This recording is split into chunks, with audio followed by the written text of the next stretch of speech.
See, gold. Well, then there's a whole bunch together. Kristen, Jorge. Looks like silver and bronze. What's going on, everybody? As always, not always, but as I have been doing as of late, I have Active Minds attached for a little fundraising fun. For anybody out there who doesn't know who Active Minds is, they're an incredible organization, nonprofit. I'm an ambassador for. They provide mental health resources and education on about 1,500 college campuses and high school campuses around the country. And I think they're wonderful. I think trying to address mental health at the earliest of ages is a fantastic thing, particularly at those very formative years in high school and college. And so if you find yourself so led, please make a little donation. And if you don't, and if you don't, that's totally fine too. I would always encourage everyone out there to find a nonprofit philanthropic effort that somebody's doing out there to align yourself with, to give back into the world, to use your time, treasure, or talent to help make other people's lives even just a little bit better.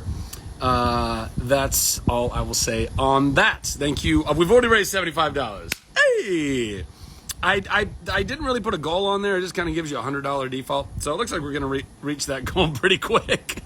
But apparently this fundraiser even goes like for 30 days or something. So, if you guys find yourself so inclined, then pop in.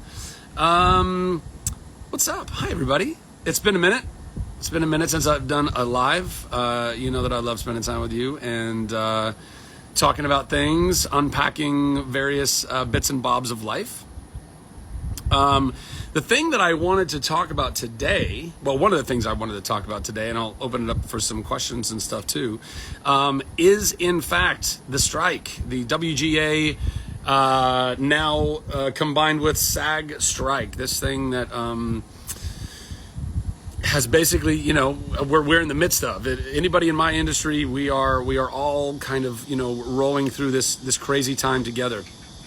And a lot of people outside of our industry, I've seen have a lot of questions, or a lot of people make a lot of comments, and I think comments that are unfortunately misguided or uninformed, particularly those people who think that somehow this is like millionaires, crying about making more millions of dollars, and nothing could be farther from the truth.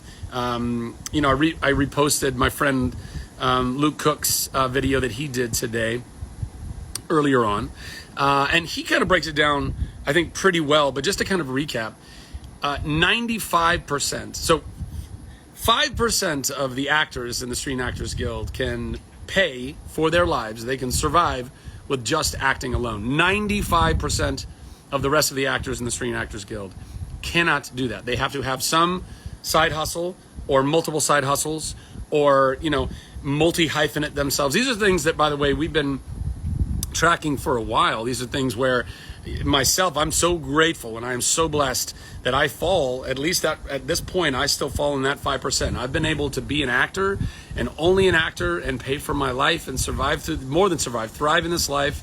And I've been able to take care of my friends and my family along the way. And I am so grateful that God has given me that position, that platform, that privilege.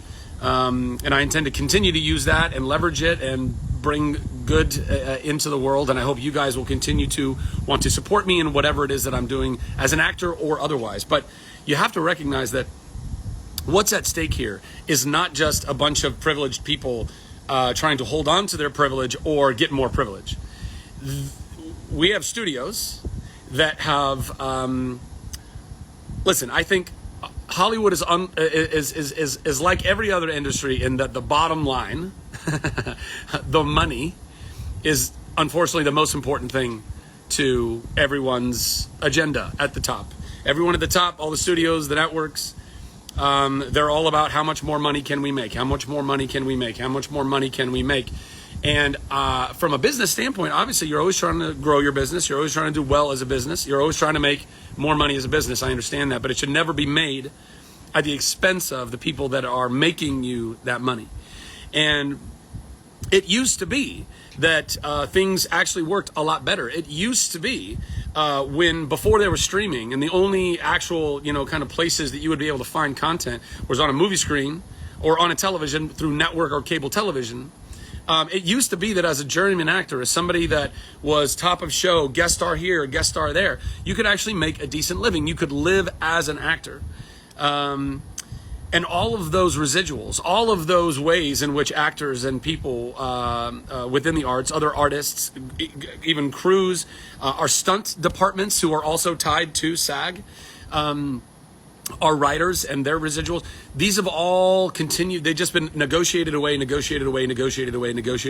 it's been the industry standard to basically take whatever the latest technology is and basically say, well, this isn't covered under the contract, so we can pay you whatever it is that we feel like paying you. And that's kind of where we're at right now. Not only are all of our residuals very much at stake because we don't have the regular model anymore. That's all a huge part of what we're fighting for right now and what we're standing in solidarity about. But another thing, and I think something that everybody really needs to take notice of, is artificial intelligence. AI is just, we're at the tip of the iceberg, and we're already seeing jobs basically kind of replaced. Is AI at its highest potential level yet? No, thank God it's not. I'm of the mind that if we don't, you can't stop this progress, but we are charged with shaping it, with fostering it, with guiding it. And if we don't guide it correctly, we're all fucked. That's really ultimately the truth. And there's a really worst case scenario where we're all fucked because AI actually becomes sentient and decides to go replicate itself and take over all the machines, and we're Skyneted like Terminator. But I'm not even talking about that. I'm talking about all the stuff that's going to lead up to that. Right now, if a studio executive wanted to, they could go use ChatGPT. They could type in some keywords. Hey, I want a script about this type of a thing. Enter. Boom, they've got a script. Is it a great one? I don't know. Probably not. Probably not anywhere near the quality that an actual human being would create, but it's getting there, guys. It's getting there. In not too short a time, the written word, whether it's scripts for movies or televisions or music, it's already changing the landscape of music. All of that can easily be replaced with artificial intelligence. More than that, as some of you have probably seen in some of the posts, either here on Instagram or Twitter or elsewhere, the studios are proposing to our background actors, at least right now, they're proposing that a background actor could come in, get paid one single time, their body would be scanned, and therefore the studio would then own a version, a digital likeness of that person that they can use in perpetuity, forever. Meaning that once graphics, which they kind of already get photorealistic enough, you're not going to have to use human beings actually anymore. And this will start with our background actors, and this will eventually work its way to all of the other performers that are the people that would be normally making this television and these movies. This is real. This is not some crazy sky is falling nonsense. This is truly, genuinely right around the corner. In fact, even if we get these negotiations to go as well as we possibly could hope that they go, I don't know that by the next time these negotiations come back around, any of it's going to make any difference anyway, unless we really learn how to guide, how to foster artificial intelligence. We are right now at the precipice of being able to replace many people. Now, if you're in charge and you want all the money, that's a great thing. That's less human beings that you need to give a fuck about. That's less money you're going to have to pay, because you don't have to pay artificial intelligence really anything. It will workhorse for you all day long. You could eventually, there will be programs where not only can you say, hey, write me this script, but also I want the actors playing the roles to be these types of people, existing people, or completely fictitious people made up. We'll get to that in a second. And then you can also say, and I want it shot in the stylings of whatever, Steven Spielberg or Robert Zemeckis or both, or Stephen King, or, and all of these things, computers can go and scour the internet for and find all of the data points that they need to recreate all of this.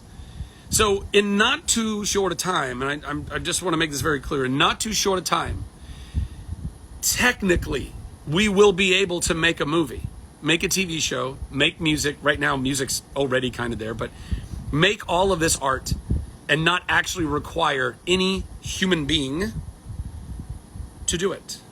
Maybe the human beings required to do the typing, but even that will eventually get automated, or the executives themselves will do it, or whatever the case may be. But rest assured, they will be looking for every opportunity to not have to pay a human. They will look for every opportunity, because guess what? That's good for their bottom line.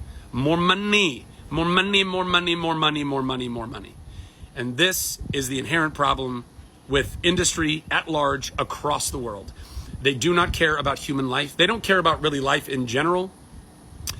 They care about profits. It's always profit over people and not the other way around. So mark my words, if we don't do something drastic, right now we're doing something very drastic, and we need to be doing this very drastic thing. We need to be striking.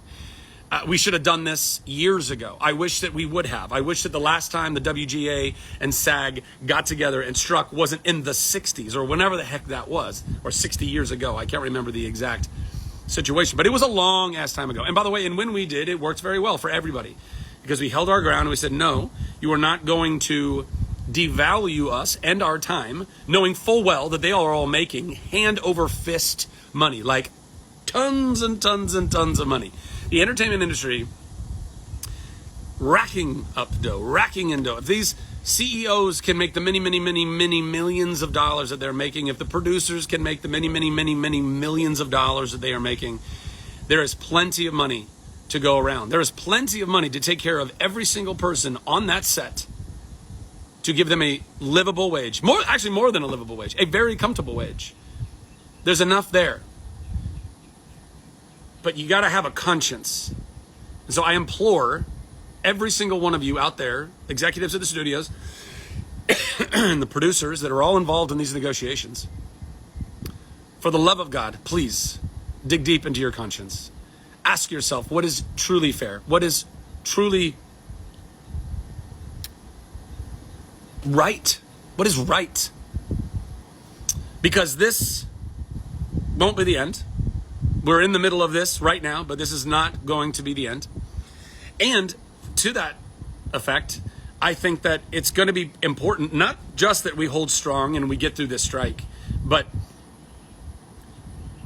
ladies and gentlemen, we're going to require, it's very much going to need, it's going to require all of you out there who don't work in the industry, but partake of the industry. All of you out there that like watching movies and TV shows and listening to music, playing video games, any bit, or really any job for that matter, any vocation, but since I'm in the arts, I'll speak for the arts.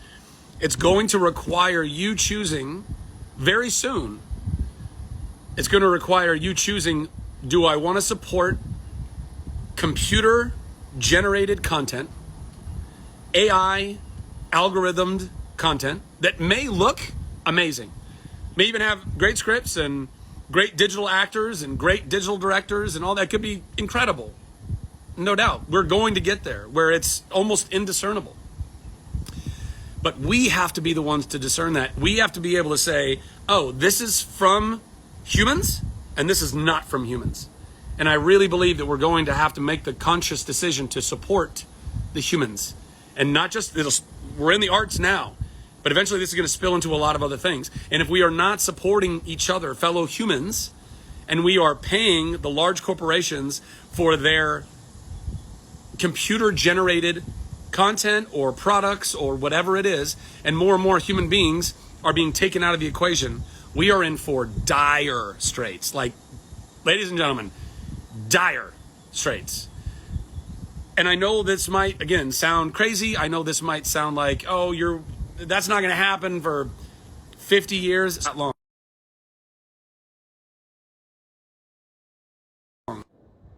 Still good? All right, somebody was calling me. Now we're good. I don't think we have 50 years. I'm not even sure we have 10, to be perfectly honest. Oh, there you go. The 1960 strike resulted in the, and the 1980 strike resulted, there you go. In 1680. So yeah, I cannot implore you enough, regardless of what happens with these negotiations. We have to move forward supporting actual human beings. It's going to take all of us. We have to get to the bottom of, hey, that movie over there, that was AI, still cool, whatever, but we're not blessing, we're not helping human artists in that pursuit. Find the art, the content that is created by and for human beings. It is what we're going to need to do.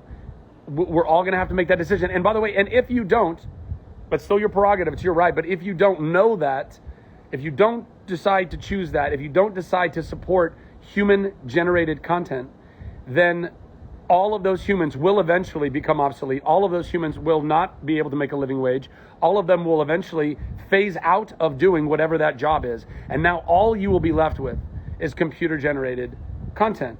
And like I said, it might be really dazzly and cool and shiny, and it might even be done really, really well. But you have to ask yourself, if I'm not supporting these guys in their jobs, at what point is this AI going to come for my job? Because it will. Eventually it will. And the reason why is because, guys, it's cheap. It's all about money. It's all about bottom line. Once all the fast food restaurants figure out they can put kiosks in there and not actually and automate all the cooking, and they don't need a human being, those jobs are gone. Not just fast food, restaurants in general, food in general. Agriculture is already getting there. The very cool technology that can go and plow fields and seed fields and harvest fields and all that stuff. The amount of manpower that used to take that is now done by robots, which again, it's like, wow, that's really cool. That's a cool thing. But also, it's destroying an entire job market. Management, I mean, pick the job. Eventually, the jobs that are actually going to hold on the longest, I believe, are super manual labor jobs that are going to require a very special automated machine / robot, perhaps even created by a Boston Dynamics, right? That's going to go in and do those very specific physical jobs.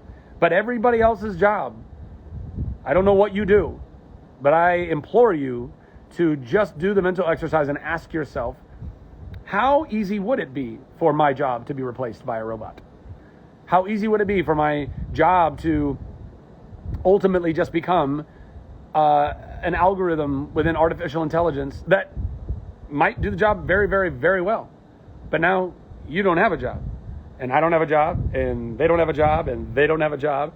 And therefore nobody's making any kind of income in order to support themselves. So then what? Where do we go from there? I don't know if you all watch Black Mirror. I highly recommend that you do.